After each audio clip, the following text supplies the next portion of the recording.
The sport of luge took me around the world. It took me to my greatest honor of carrying our nation's flag at the opening ceremonies in Sarajevo, Yugoslavia. That was the 1984 Olympics.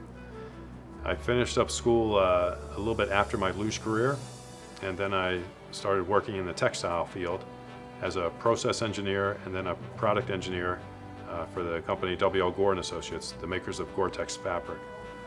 And at Gore, I learned to be more of a textile engineer, and I found maybe my calling, which is to become a glove product specialist.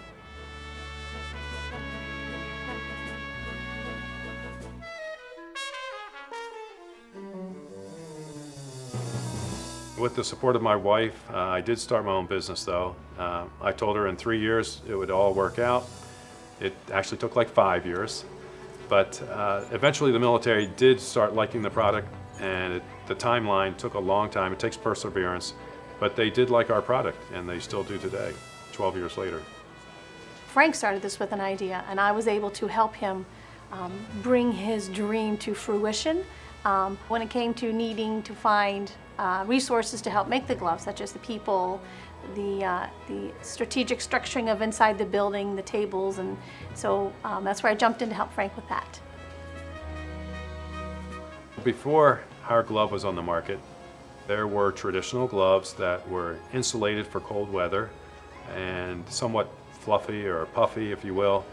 They did not have the tactility or the dexterity for people to even open up their coat or jacket, let alone fire a weapon accurately. And so traditional gloves were bulky, and they would get wet quite often. So now, if you can actually make a thinner glove that's better dexterity and warmer, it's hard to believe that's possible. And we made that possible. We still have a technology that has not been copied, not even by China yet, that makes a more dexterous, form-fitting glove. Sewing gloves is a very precise and art craft form. It requires very skilled sewing, industrial sewers. For assembly, we can train an individual most of the time in 4 weeks. We have a program, we have a great supervisor who's great at training, and we bring them on, and within 4 weeks they can be up to par and working along the line with all the other assembly makers.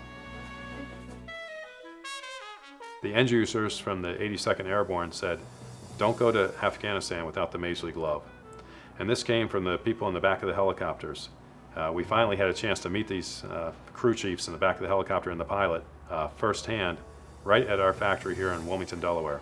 They landed their helicopter right next to our factory. And everyone who works on the gloves here made them so proud to know that they are doing something very worthwhile. We're very proud that we make gloves for the military, and we provide the best glove for our soldiers, but we also truly believe we have a fantastic company, because we do really care about our employees. We bring them on, we understand that they may have challenged backgrounds, they may have work-life balance issues, and I'm here to help them work through those issues that they have. So our process is becoming more efficient, and we think we're on the verge of becoming competitive enough to where we can make a made-in-USA product and sell it commercially, and that is our goal. 2 more years till the Winter Olympics. We just read in the paper that Ralph Lauren plans to make their product for the U.S. luge team made in USA. And so we do have our eye on that, and we will be calling them soon and make a proposal that we believe we can make the best gloves for the U.S. team right here in Wilmington, Delaware. Gloves!